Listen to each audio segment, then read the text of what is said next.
Welcome to On the Fly, the show that covers fly fishing here in Connecticut and surrounding areas. I'm your host, Lee Smith. Today, my guest is Gary Lussier, president of Thames Valley Trout Unlimited. Gary, welcome to the show and thanks for joining us. Well, thanks for having me. Absolutely. Would you start off by giving our viewers an overview of Trout Unlimited as a national organization and then some of the history and mission behind the Thames Valley chapter? Sure. Well, Trout Unlimited is a nationwide cold water conservation organization. They're a nonprofit organization, mostly volunteers. Mission is to bring together diverse groups whose goal is to care for and restore cold water streams and rivers and take care of the salmon and trout that live in them. There's about 300,000 members today. They're organized into about 400 chapters. They were founded in 1959 on the banks of the Osable River in Michigan by a group of fishermen who had gotten together and were concerned about the conditions of fishing. It was about 15 years before the Clean Water Act, EPA, and all that stuff, so the rivers were in really tough shape. They were getting polluted by companies, they were getting blocked off by dams, and the fish were dying off. So states around the country were stocking rivers to replace the fish that were being so poorly degraded. And these guys got together and said, you know, these fish that are coming out of the hatcheries just aren't as good or as robust as the wild fish. So their thought was, let's get together and figure out how do we stop the pollution, how do we clean up the rivers, how do we restore the habitat, so which in turn will restore the fishing. Yeah, not exactly a small undertaking. Not at all. So tell me a little bit more. How long have you been a member, and what made you decide to become president? I've been a member for about 37 years, and I actually joined so that I could learn about fly fishing and where to fly fish. I'd been a spin caster all my life, but I was always intrigued by the idea of fishing, and I had met a friend at work that I was fishing with, and he brought me along to some meetings and introduced me to Trout Unlimited. And I attended meetings for a few years with him, and unfortunately my work situation changed where I was putting in lots of hours and I was on the road, and I was away from Monday through Friday, so I really fell off. I wasn't able to attend a lot of meetings in that time. It wasn't until I retired in 2015 that I was able to get back in, and when I did, I started volunteering for stocking fish. We would stock fish with DEP, and then I became the stocking coordinator, and I was asked to join the board. And then a couple years later, the president of the chapter at the time left, and no one wanted to step up, and I took on the job. That's great. Yeah, great. They got somebody. It sounds like they've had consistent leadership through you since then. Yeah. All right. So tell me a little bit about the chapter itself. What does it look like today? Today we're about 290 or so members. We were when I took over as president in 2018, we were about 400 members. We came up to a high of about 450. Then COVID hit us. And during COVID, we resorted to meetings via Zoom, and a lot of people, for whatever reason, didn't like to go to the Zoom meetings. And then after COVID passed, a lot of people just didn't come back to the meetings, and we just still haven't bounced back. So we're a little short on attendance, and membership has dropped off. But that's pretty typical, I think, of lots of organizations. A lot of people are just losing members because people can do it on the internet, they can do it here, they can do it there. So it's hard to get people into organizations and in-person meetings. But the people that are there are still very interested, and we've got a pretty good chapter and a lot of participation in some of our projects and things. Yeah, it looks like you do. I was obviously looking at your website, and I see that you've got a lot going on in Thames Valley. I think for today, I'd like to focus on a few key areas, if you don't mind. I'll talk a little bit about your stream cleanup and conservation, some of your educational programs, your partnerships with other organizations, because you're not always doing this alone, if you will, and then one of the things that I think gets overlooked is the advocacy piece, which I know you're active in as well. And then, the public events and outreach and talking about the chapter in general. So I think for our program tonight, let's spend some time on those. And if you don't mind, let's start with conservation. So sometimes I'll see that a chapter will adopt a stream or a river, if you will. But yet when I go to your site and I wrote these down, I see that you work on the Yantic, Moosup, Shetucket, Natchog, Fenton, and I'm sure there's others there that I'm not mentioning as well. What sort of projects do you lead on these rivers, and are there additional waters where you have other projects or provide support? So you mentioned adopting a main water. We kind of consider the Shetucket River our home water, and that's one of the main tributaries or main feeds into the Thames River, Thames Valley River Basin. And all the other rivers that you mentioned are basically tributaries into the Shetucket. So we work on any of those, and there's a number of others that could be in our scope that we would be happy to work on. And there's probably a few that you didn't mention that we have. And the things that we'll do is, like, we've done tree plantings on rivers, and trees along the riverbanks provide shading for the water, help keep the water cool for the trout like cool water. We try to do a few river cleanups every year. We try to do about 3 is what we usually target. In the last few years, we've been doing red surveys. We're looking for nesting areas of wild brook trout, and we work with the DEP on that, and they help us select rivers and stretches of river that look like good wild brook trout habitat. And what we do is they'll give us sections, and we'll walk that section of river. And when we go, we use an app that TU actually developed, TU National. And when we go out, we open up an instance of the app. We fill in some information like the river, the date, the temperature, weather conditions, that kind of thing. We get a geo marker where we start, and then we start walking up the river slowly. And wherever we encounter a potential nest, we'll take a picture, we'll pinpoint it, coordinates with just a push of a button, and we'll take some pictures of it, make remarks, and then we'll close out that instance, continue the walk, and we'll just keep capturing those instances. So when we get to the end of the run, we close that out. That actually then we can forward up to the main database, which actually is collected by a member of TU National that we work with. He's actually out on the western side of the state. And they gather that information and they provide it to DEP. And by the way, it's not only Thames Valley that does that. All the chapters in the state also do the same thing. So this is a big coordinated effort, and we do our piece in our section. We've done E. coli surveys, and that was something that we partnered with EECD. And it was really their effort. They reached out to us and asked if we would help provide some manpower to go with them, which we did. And there we've done repeated weeks where we'd walk a stretch of river. We'd go to targeted sample points. We would take, they've got a specific process of how you sample water and how you record and all that stuff. So we did that on a couple of different rivers over the last few years. We've done bank stabilizations. In one type of stabilization that we do, that we've anchored large timbers along the bank where it's eroding. It helps divert the water away from the bank and into the stream. Also creates a better channel for the fish to live in. And recently we did something with Christmas trees, which has become kind of a mainstay with a lot of TU chapters are doing this now. But what we do is we'll take discarded Christmas trees, we'll line up along a bank where it's been eroded, and basically we anchor them in.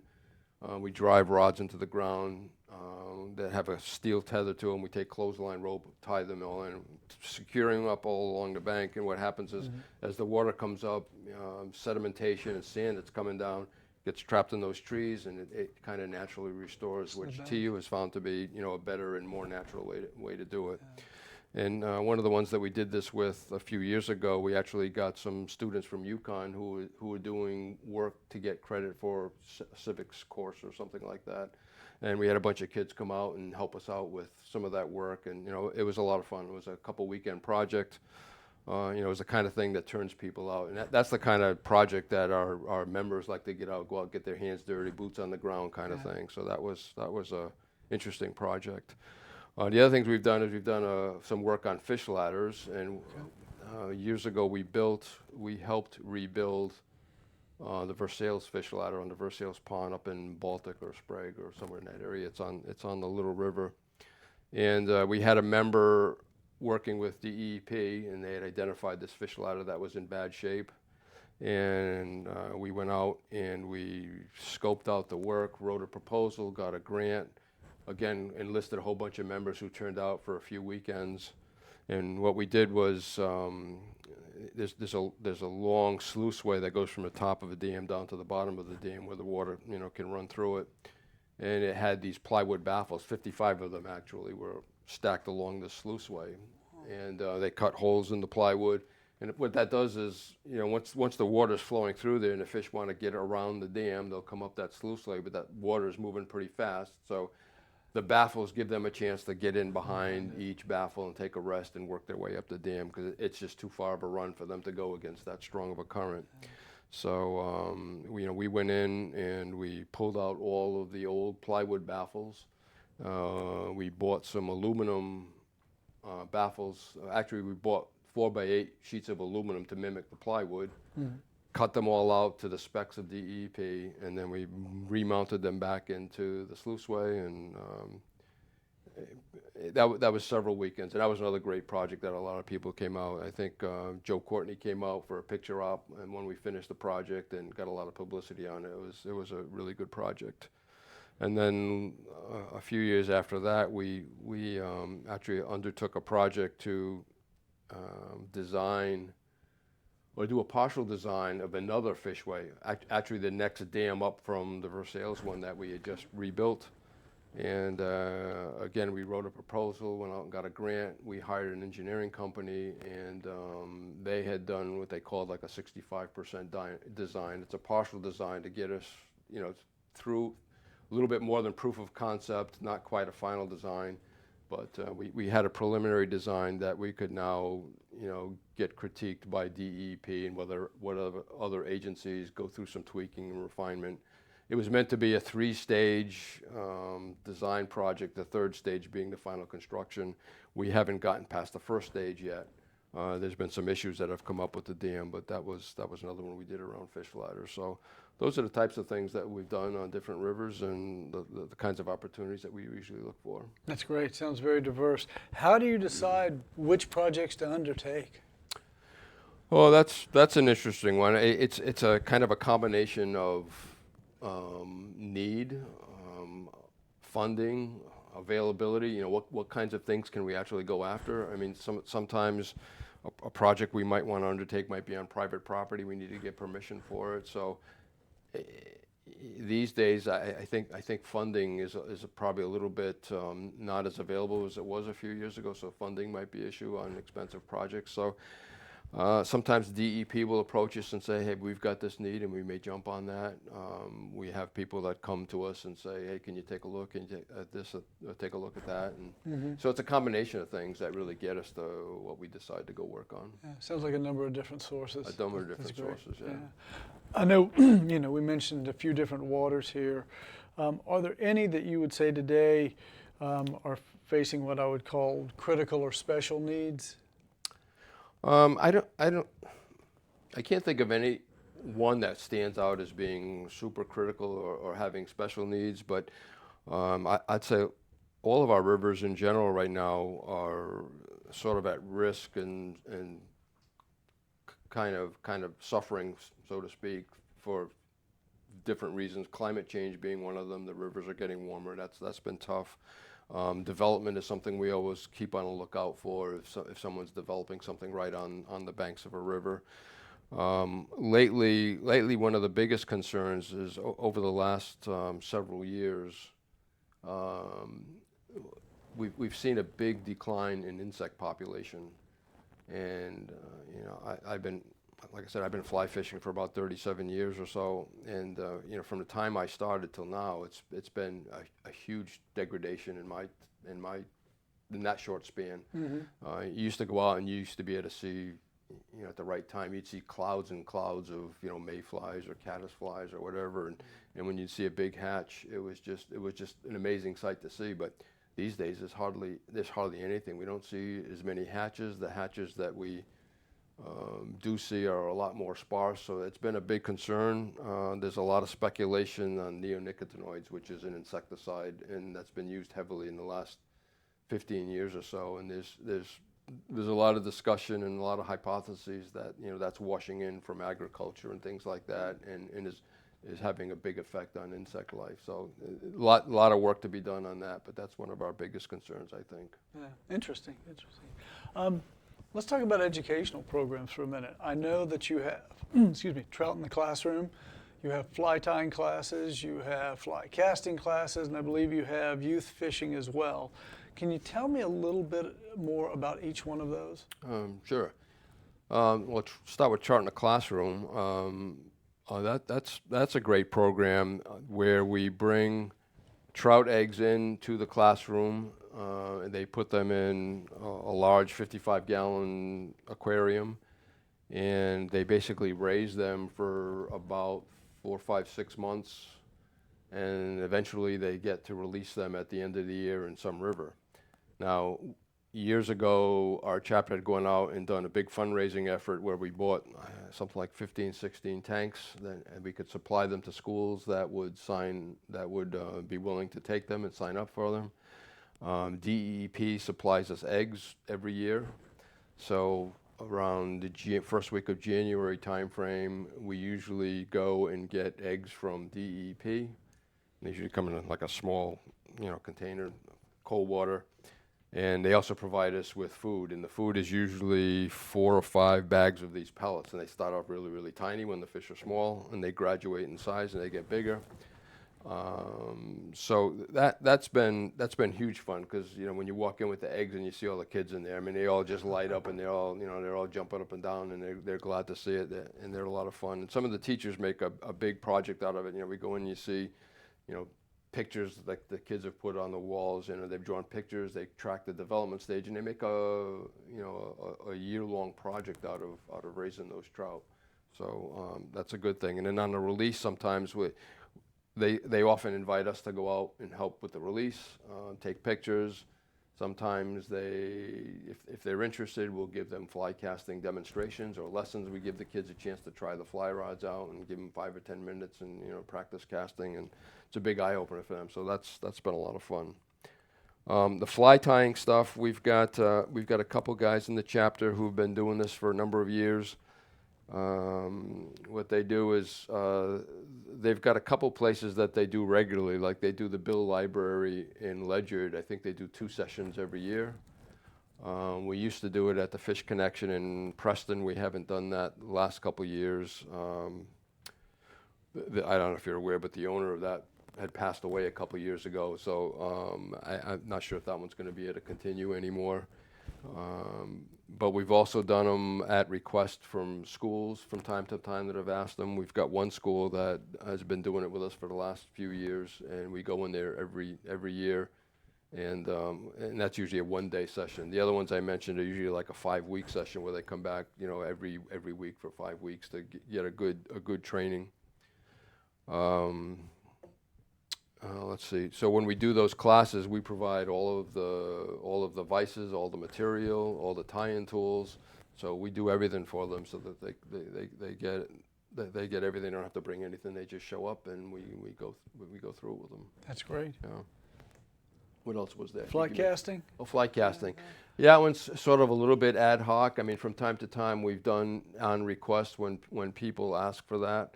Like the Bill Library group, for instance, some years they'll ask for, will we do a fly tying cast, and we'll do it for about a dozen people. We've got a set of fly rods and gear that we use that we loan people that we can take them out to classes with.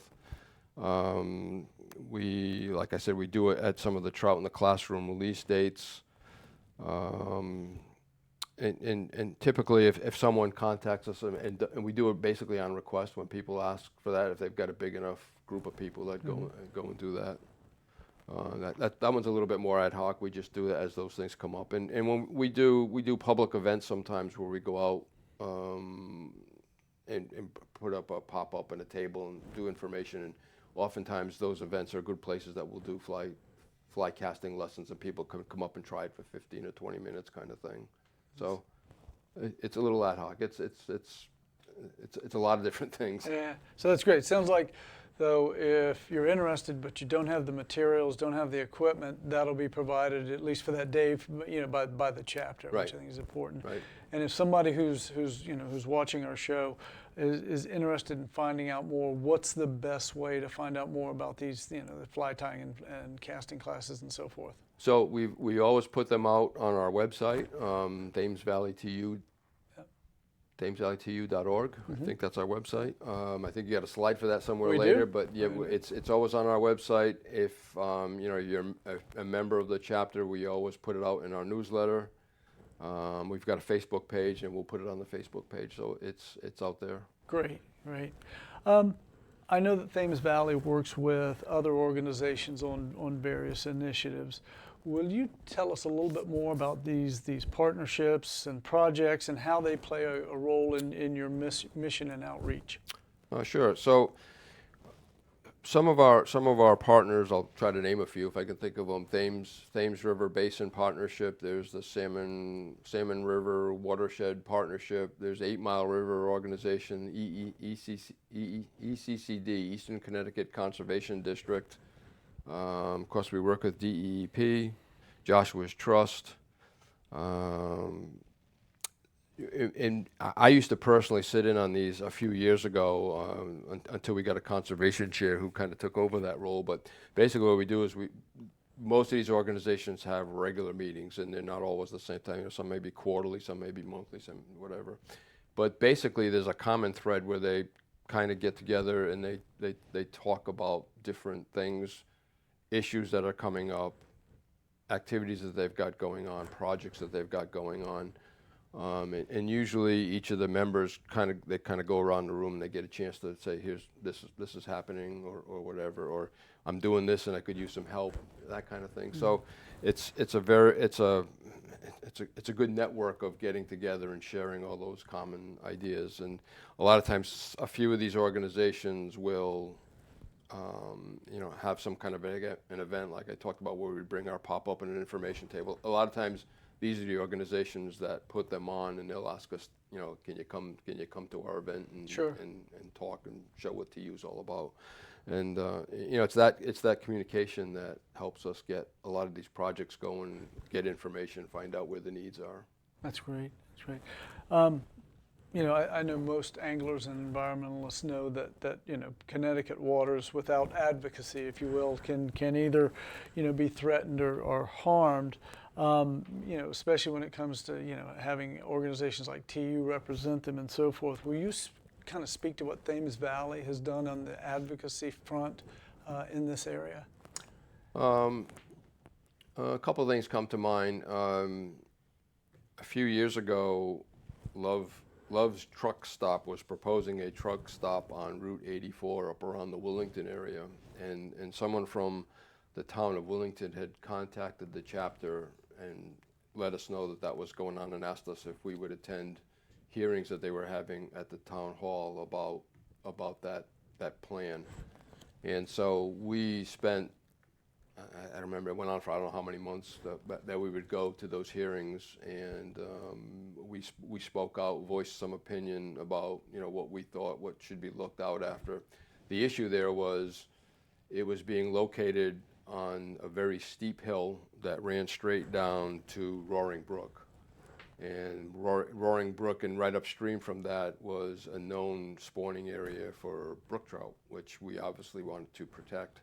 So, we had concerns because a place like that, big paved areas, big rain events come down, especially in the summertime, that water is hot, it runs down, goes into the river.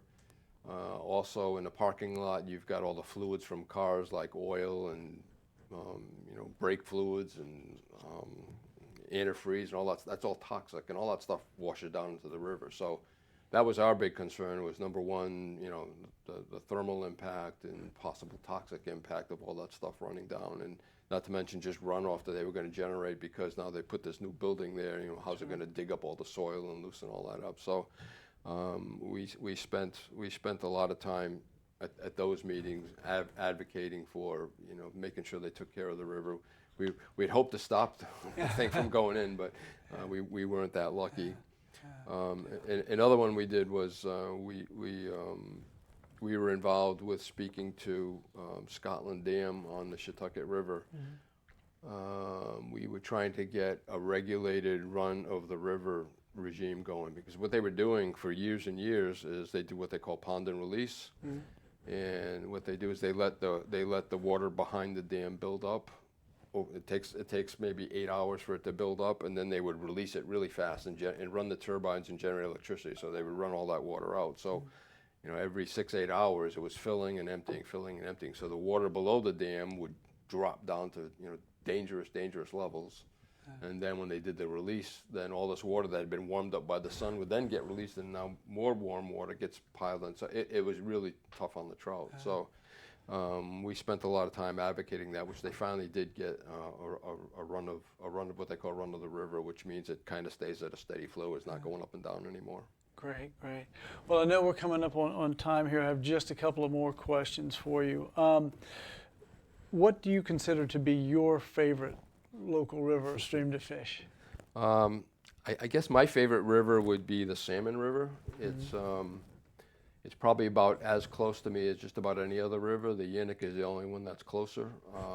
But the Salmon River, I like. It's number one, it is close. Number two, it's just a beautiful river. It runs through some very scenic, the Salmon River forest.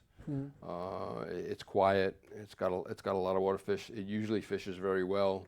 Unfortunately, it gets very, very crowded sometimes, but it is big enough that you can usually find a spot to go, and it's just a good place to go and get away from the noise and the quiet, and just sort of be in the woods and feel like you're out west somewhere in some of the stretches. That's great. Gary, before we wrap, is there anything that you want our viewers to know about the Thames Valley Trout Unlimited chapter?